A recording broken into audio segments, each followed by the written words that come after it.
In the name of the God who creates us, who saves us, and who ever gives us life.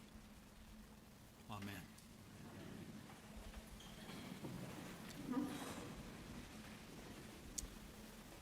The first C.S. Lewis book, C.S. Lewis being the English writer and theologian, the first book of his that I read was The Great Divorce.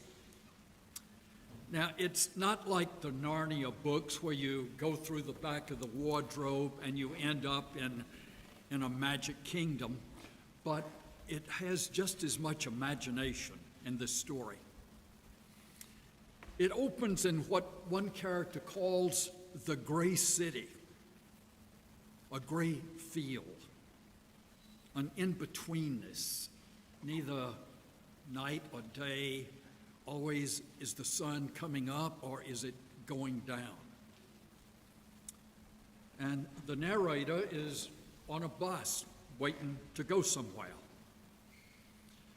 After a few pages, you begin to figure out this gray city is really hell. And the bus goes back and forth between heaven and hell, and one can get on it any day to go back and forth between the two places. People in hell, though, are generally unpleasant, and they get in fights with each other all the time. And most of the people in hell so dislike their neighbors, they have moved further and further away from the bus stop to try to get away from their neighbors. So not only is there a divorce between heaven and hell, but it's between the people and one another. You know, even though this book was written in 1940, or at least published in 1945, I find it uncomfortably contemporary. Today, there is more time for us to be together than any other time in history, and yet there is a sense of separateness between us.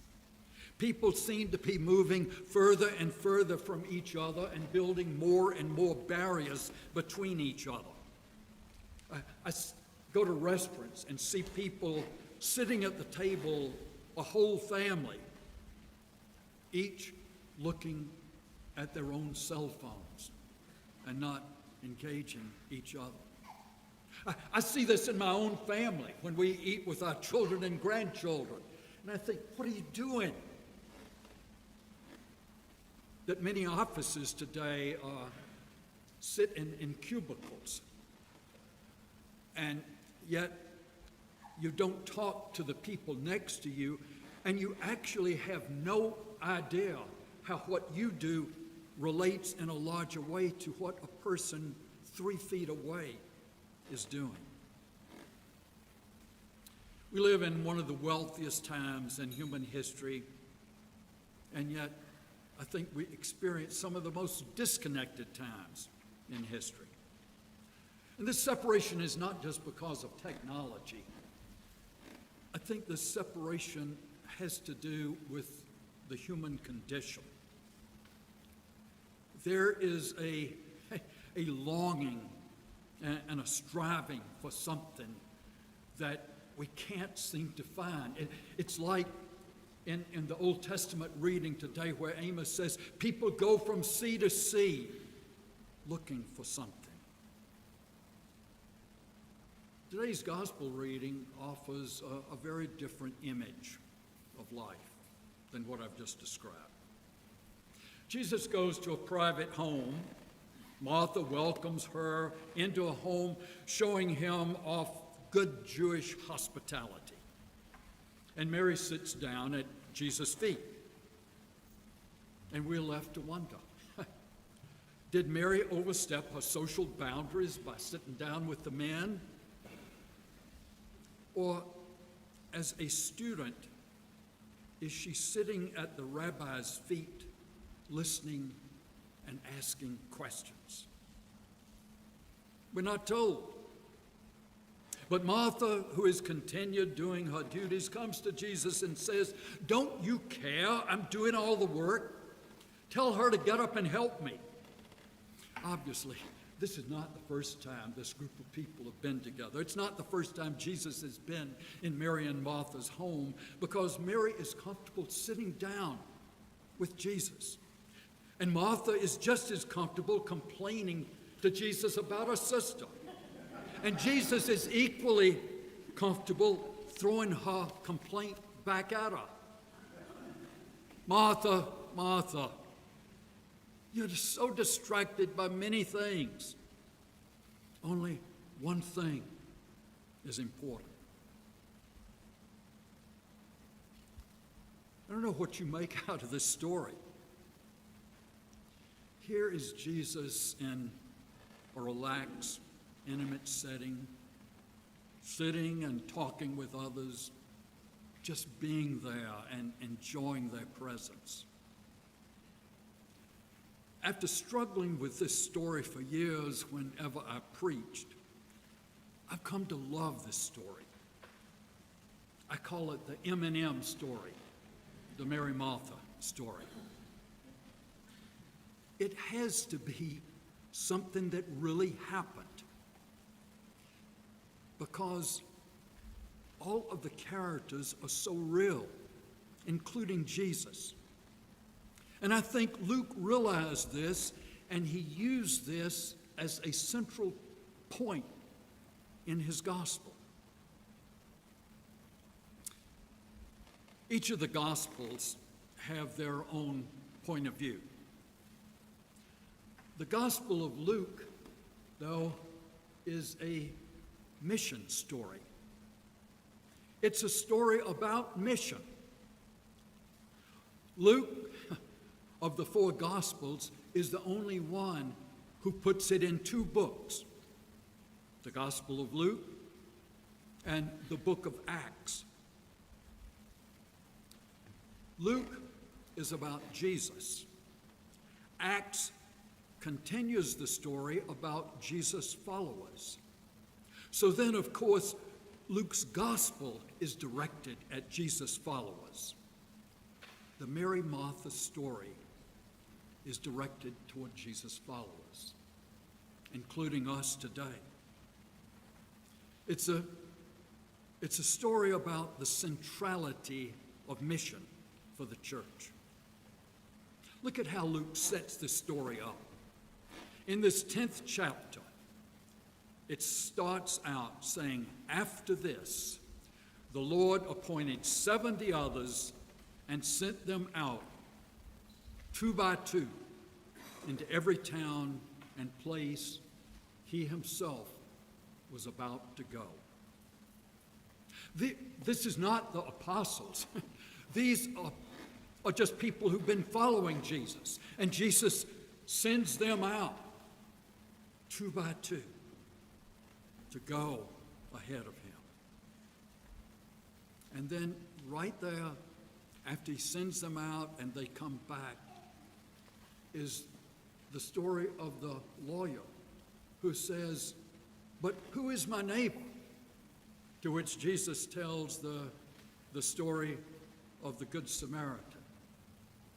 Your neighbor is the disliked foreigner. That's who your neighbor is. And then the Mary Martha story. Martha, I think, is the character Jesus wants us to focus on. Martha, Martha, you are worried and distracted by many things. Don't get distracted. Only one thing is necessary. Only one thing is important. Don't get distracted from the mission. And what is the mission? Paul says in his second letter to the Corinthians, God reconciled us to himself through Jesus and gave us this ministry of reconciliation. God was overcoming the separation from us in Jesus and entrusting this message of reconciliation. That's the mission. That's the mission. Connecting and reconnecting. Like the 70 that Jesus sent out, God is trusting us with this mission, connecting people who are separated from each other. This is so awesome. It's so overwhelming. No wonder we try to do almost anything other than this. Go and be with others. That and only that overcomes the separation. Bring who you are, not just what you want others to see or what you can do, but bring who you are, all of you, to be with others, to sit at their feet, listening to who they are, listening to the stories they tell, being with their stories, not just using their stories to be able to tell your own. There is a lot of separation out there. And I think a lot of separation in here. So don't get distracted. Go be with your neighbor. Go be with the stranger.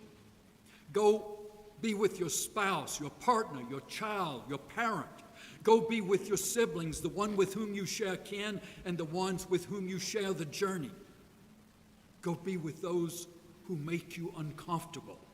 And go be with those, God help us, who we don't understand and with whom we totally disagree. And go be with Jesus. The hymn that we sang, "In boldness learn of God the truth of Mary's better part, to kneel at Jesus' feet and learn the wisdom he imparts." You sit at Jesus' feet and figure it out, but only after you've gone. You don't need to save the world. You can't save the world. You don't need to overcome this separation. It's already been overcome in Jesus Christ. Your job is to follow through on the work that he has begun. So don't get distracted by the many demands and the many tasks. Don't get dismayed by the negativity and the hostility. Don't lose heart because others don't care. Don't get distracted. One thing is necessary. Go and be with others. Go with all you are and allow others to be all who they are. Don't get distracted.